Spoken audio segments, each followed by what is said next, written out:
Hello everyone. It's James again.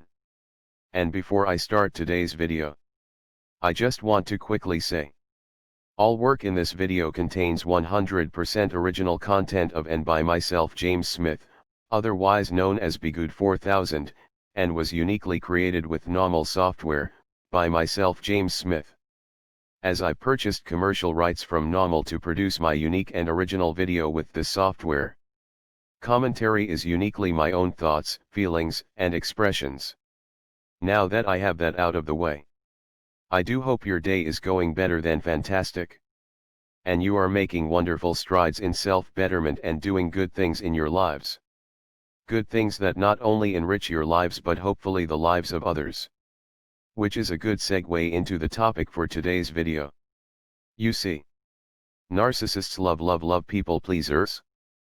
And the reason why they love people pleasers is because they are easy to manipulate. And they are easy to manipulate because they see the nature of this person. The people pleaser is always wanting to help. Without any checking or vetting. They just hear a sob story and they run in with their cape on wanting to help.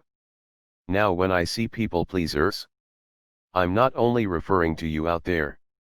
I'm referring to myself. Raise your hand if you are a people pleaser. A recovering people pleaser. Or somewhere in the middle. You see, the narcissist knows. Not only people pleasers, but just an average person might hear their sob story and might jump into action to help. They might say something that in our society creates a response of wanting to help. So a great many people try to help. But with the chronic people pleaser this is even more deep. You see, in the last videos, we talked about layers like an onion. The layers on how the narcissist trains us. Especially if we grew up in the home with a narcissist parent or parents. You see, in the last videos we talked about how the narcissist uses gaslighting to train us and manipulate us into being chronic confessors. They might accuse us of stealing or lying. Or cheating. In order to get us to give the entire rundown of our day or life in order to try to convince a toxic narcissist that we are really innocent and telling the truth. And this carries over into almost all areas of our lives. To the point where we feel this weird compulsion to confess everything about us to new friends we just met. And even people we've known for a while. But still and yet confess things they really have no business to know about us. Thus having no boundaries in our lives. And this makes us stick out like sore thumbs in the world. So a narcissist can see us coming a mile away. And it becomes super easy for the narcissist to craft a lie. And or manipulation to trick us into their life and into our lives. Well, we were turned into people pleasers much in the same way. We were trained and taught more than likely at a very young age. And this carried over into most if not all of our relationships. With other narcissists in our life grabbing the running stick so to speak and picking up where our narcissist parent or parents left off. You see, this is usually done with the narcissist parent or parents seeing our kind and helpful nature. And they see and they know it's real and we really mean it from the bottom of our hearts. And just like we know, narcissist will tell us we aren't things that we really are. And they will accuse us of being and doing things we haven't done and that we aren't in no way, shape or form. And they do this to train up a reaction in us. You see, when you take a young person, like many of us were when we were growing up, and we were already helpful by nature, and you tell us that we are selfish, and not giving, and not caring, the narcissist knows the likely response is you and I will go into overdrive to try to prove our love, care, and willingness to help by doing whatever we can to get them to see this fact. We might debate with them for hours over this fact. And then go out of our way to show them with our actions. Now once this have been ingrained into us at a young age. Once we start to meet other narcissists. But we see them as people at first that care about us. Once they let their mask slip and they give us the narcissist do-do test. And in that do-do test, they tell us how they feel we don't care about them. And how we are selfish and how we are this. And how we are that. Just like our narcissist parent or parents. They are banking on the response of us debating with them for hours on how we truly care. While they give us the silent treatment. While they turn their chair around as we try to face them and tell them how much we love them.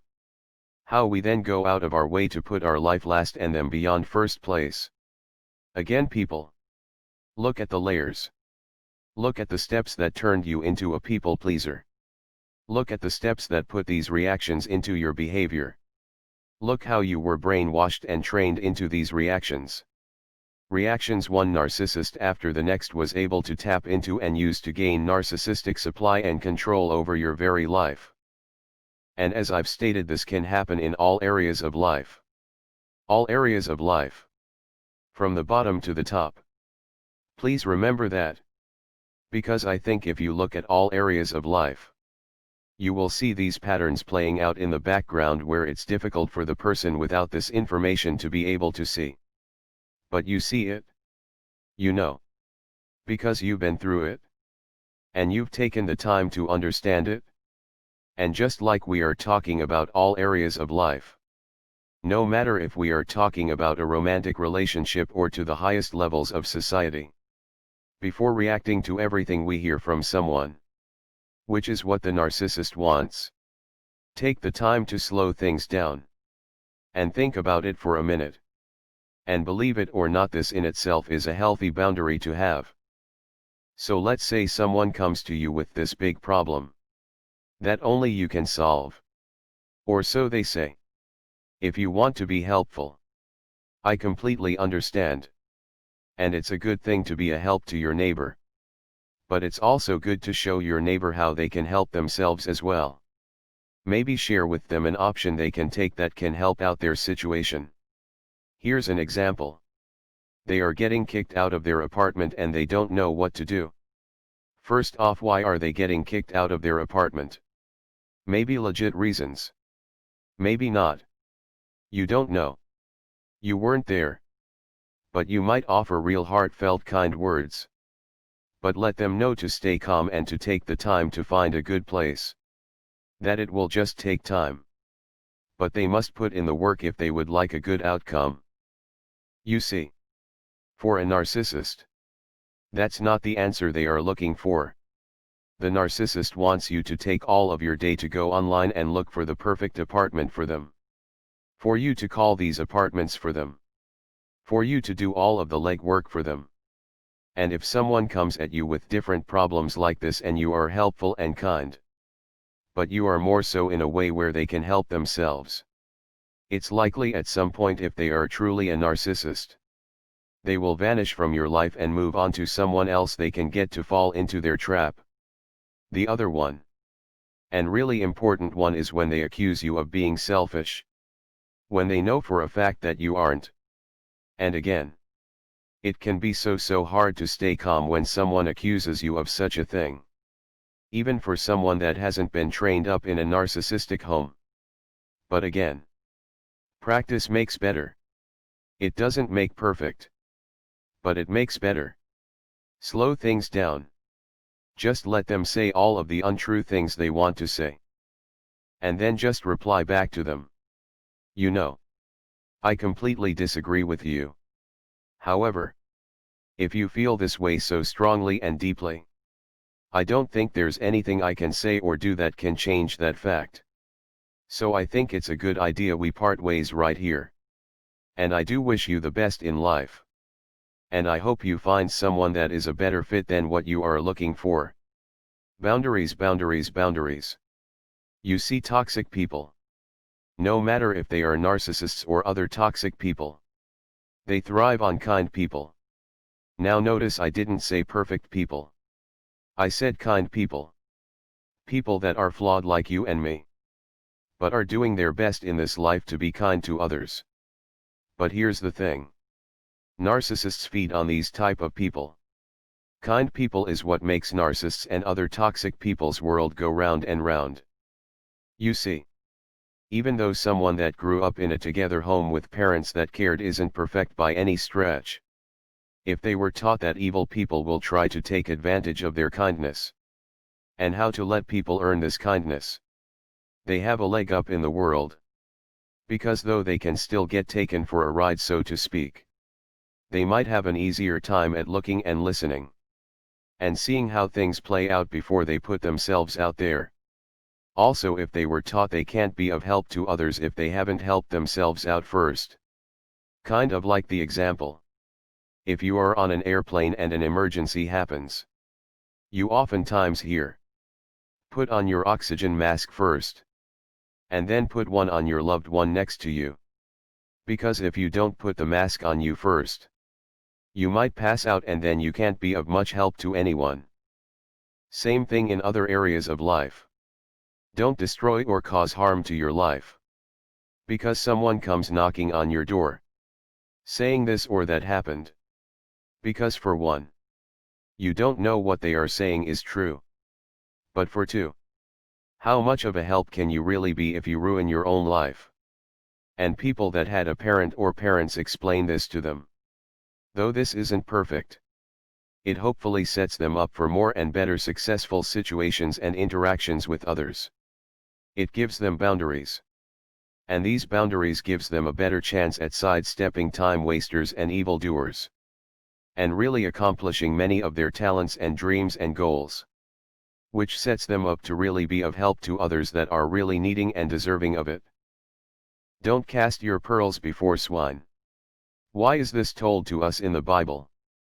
Because not everyone that is in front of us or that comes to us with clean intentions. There are a lot of people that come to us with dirty intentions and toxic motives. So it's okay to hold back. Let people earn to be around you. Yes, yes, yes. Narcissists can play the long game, especially if they see you have something they really, really want. But,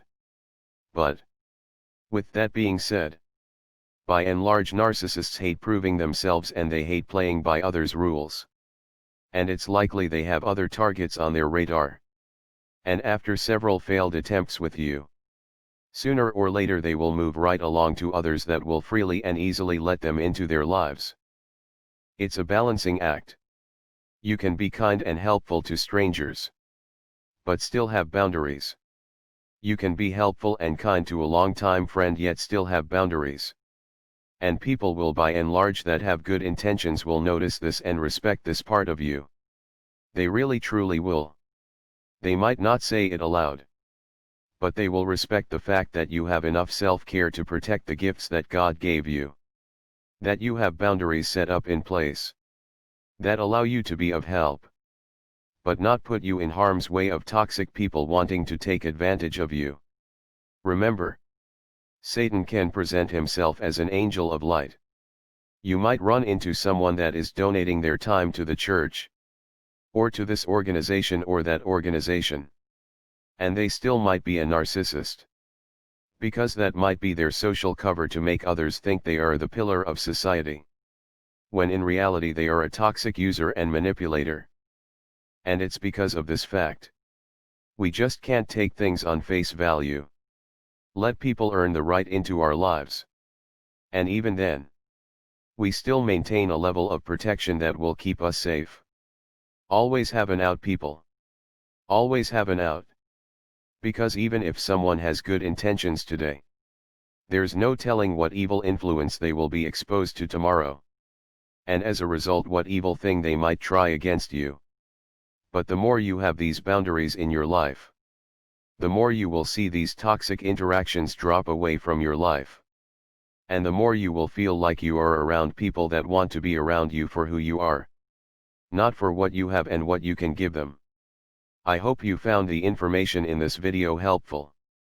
If you did and you haven't subscribed yet, please do so and be a part of this channel's growth. Because the more this channel grows, the more of a chance it might be recommended to others that need this information. And to those out there that are already part of this channel's growth, I say thank you, thank you, thank you. With that said, I do hope your day is blessed. And until next time, bye for now. And be good to yourself.